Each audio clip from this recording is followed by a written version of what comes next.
معزز سامعین و ناظرین، السلام علیکم ورحمۃ اللہ وبرکاتہ۔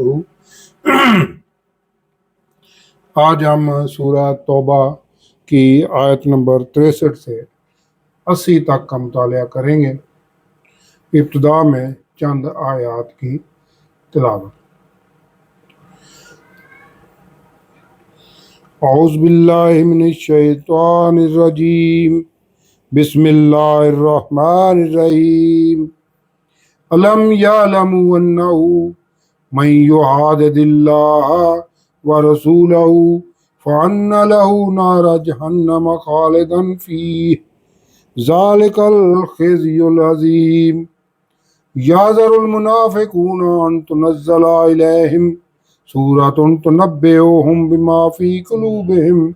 قل استہزئوا ان اللہ مخرج ما تحذرون وَلَئِن سَأَلْتَهُمْ لَيَقُولُنَّ إِنَّمَا كُنَّا نَخُوضُ وَنَلْعَبُ قُل بِاللَّهِ وَآيَاتِهِ وَرُسُلِهِ كُنتُمْ تَسْتَهْزِئُونَ لَا تَعْتَذِرُوا قَدْ كَفَرْتُمْ بَعْدَ إِيمَانِكُمْ إِن نَّعْفُ عَن طَائِفَةٍ مِّنكُمْ نُعَذِّبْ طائفۃ بأنہم کانوا مجرمین۔ صدق اللہ العظیم۔ اب آیت نمبر 63 سے 80 تک کا ترجمہ اور تفسیر النور۔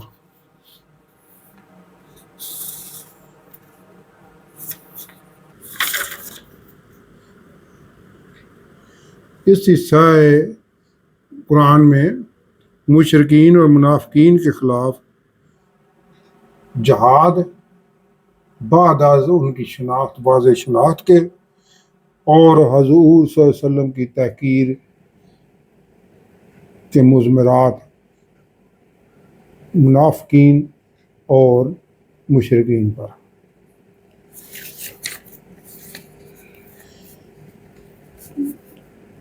ارشاد ربانی ہے، کیا انہیں علم نہیں کہ جو اللہ اور اس کے رسول کی مخالفت کرے تو اس کے لیے جہنم کی آگ ہے، ہمیشہ اس میں رہے گا، یہی بڑی رسوائی ہے۔ منافق ڈرتے ہیں کہ ان اہل ایمان پر کوئی ایسی صورت نہ نازل ہو جائے جو ان کے دلوں کے راز کو فاش کر دے۔ آپ صلی اللہ علیہ وسلم ان سے کہہ دیں کہ استہزاء کرتے رہو، بے شک اللہ نے اسے ظاہر کرنا ہی ہے جس سے تم ڈر رہے ہو، یعنی تمہارے دل کی چھپی باتیں بھی اللہ ظاہر کر کے رہے گا۔ اور اگر آپ صلی اللہ علیہ وسلم ان سے پوچھیں تو کہیں گے کہ ہم تو یوں ہی ہنسی مذاق کر رہے تھے۔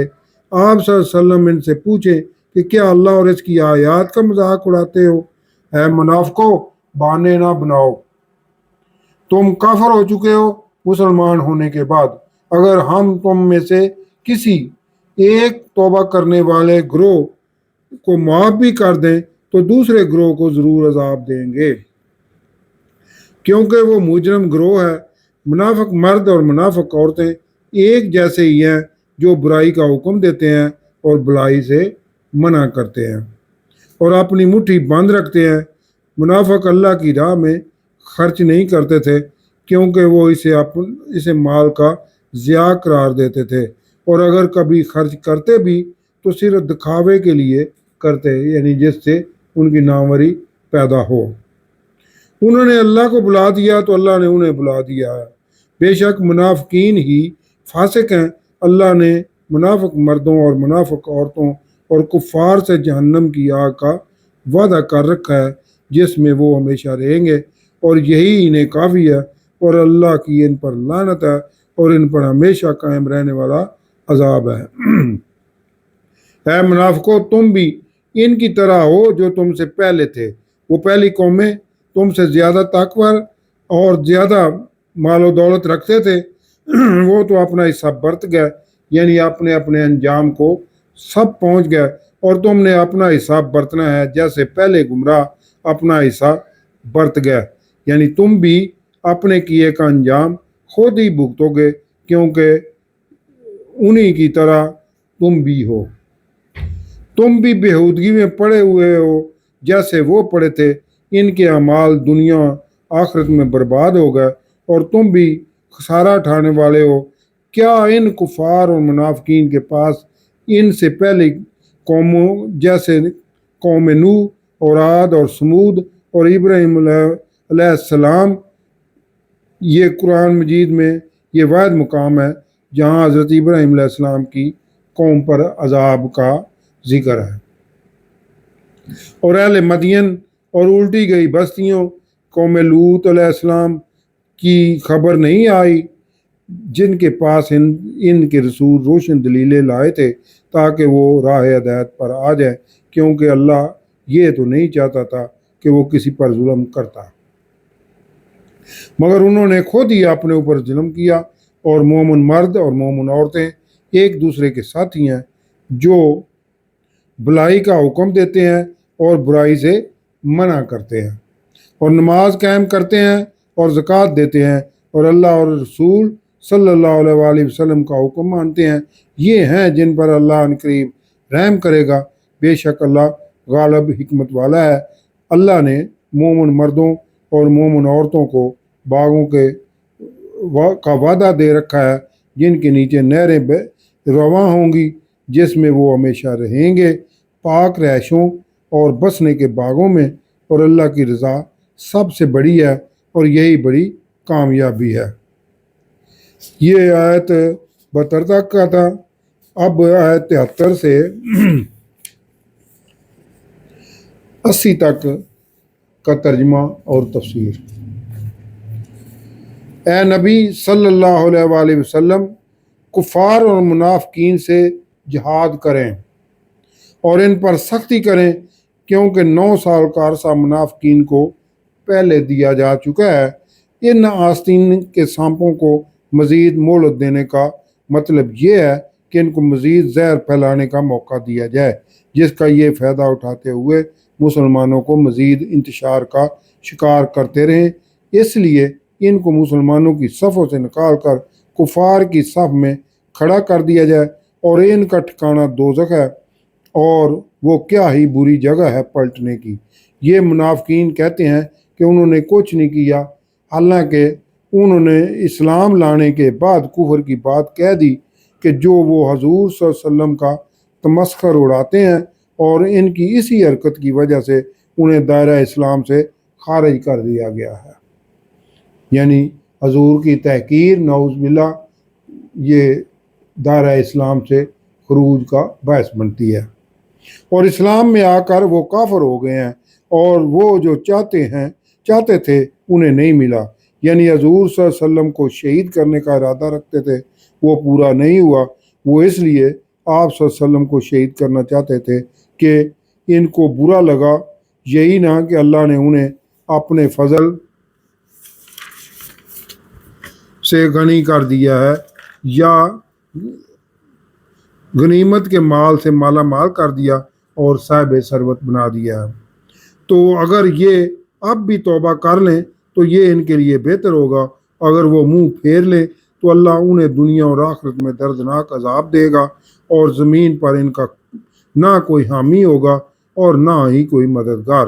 وہ دنیا میں بھی رسوا ہو جائیں گے کہ اس سے اگلی آیت ثعلبہ ابن حاتب کے بارے میں نازل ہوئی، جو صحابی رسول صلی اللہ علیہ وسلم تھا، اور آپ صلی اللہ علیہ وسلم کی دعا سے ہی غریبی سے نکل کر امیری میں داخل ہوا تھا، اور جب حضور صلی اللہ علیہ وسلم نے جنگ تبوک سے پہلے اسے مال جمع کروانے کے لیے کہا تو وہ اللہ کی راہ میں خرچ کرنے سے انکار کر گیا اور وعدہ خلافی کا مرتکب ہوا۔ ارشاد ربانی ہے اس کے بارے میں کہ ان میں کچھ ایسے بھی ہیں جنہوں نے اللہ سے وعدہ کیا ہوا تھا کہ اگر اللہ نے ہمیں اپنا فضل عطا کیا تو ہم ضرور خیرات کریں گے، اللہ کی راہ میں یعنی خرچ کریں گے، اور ضرور نیکوں میں ہی رہیں گے، لیکن جب اللہ نے انہیں اپنے فضل یعنی مال و دولت سے نوازا تو وہ اس میں بخل کرنے لگے اور عہد سے روگردانی کرتے ہوئے پھر گئے، تو اللہ نے ان کے دلوں میں نفاق بھر دیا اس دن تک جب وہ اس اللہ سے ملیں گے، بدلہ اس کا کہ انہوں نے اللہ سے بدعہدی کی اور جھوٹ بولتے رہے۔ کیا انہیں ایسے منافقوں کو معلوم نہیں کہ اللہ ان کے دل کی چھپی اور ان کی سرکشی کو جانتا ہے، اور یہ کہ اللہ غیب کا خوب علم رکھنے والا ہے۔ اب یہ اگلی آیت ہے حضرت ابو عقیل انصاری رضی اللہ عنہ کے بارے میں، جنہوں نے رات بھر کنویں سے پانی نکال کر کسی کے کھجور کے باغ کو سیراب کیا، اور مزدوری کے طور پر انہیں چند کلو کھجوریں ملیں تو وہ حضور صلی اللہ علیہ وسلم کی خدمت میں تمام کی تمام کھجوریں تبوک روانگی سے پہلے لے گئے۔ آپ صلی اللہ علیہ وسلم نے وہ کھجوریں قبول کیں اور اکٹھا کیے گئے ہوئے مال سارے مال پر بکھیر دیں، جس کا منافقین نے مذاق اڑایا۔ ارشاد ہے، اور وہ جو ان مومنوں کا مذاق اڑاتے ہیں جو خوشی سے حسب توفیق خیرات کرتے ہیں اور جنہیں اپنی محنت اور مشقت کے سوا کچھ حاصل نہیں ہے، ان پر منافقین ہنستے ہیں، اللہ ان کا مذاق اڑاتا ہے اور ان کے لیے دردناک عذاب ہے۔ آپ صلی اللہ علیہ وسلم ایسے لوگوں کو معافی چاہو یا نہ چاہو، اور اگر آپ صلی اللہ علیہ وسلم ان کے لیے 70 بار بھی معافی چاہو تو اللہ انہیں پھر بھی ہرگز نہیں بخشے گا، کیونکہ ان کے جرائم ابھی جاری ہیں، اور وہ نہ تو نبی آپ صلی اللہ علیہ وسلم کی تحقیر کرتے ہیں، بلکہ اہل مسلمان غریب مسلمانوں کا جو ہے نا وہ مذاق بھی اڑاتے ہیں، اور ان کی حسب توفیق کی گئی خیرات کا بھی مذاق اڑاتے ہیں، اور وہ اللہ اور اس کے رسول صلی اللہ علیہ وسلم سے بھی انکاری ہیں، اور اللہ فاسقوں کو ہدایت نہیں دیتا۔ صدق اللہ العظیم۔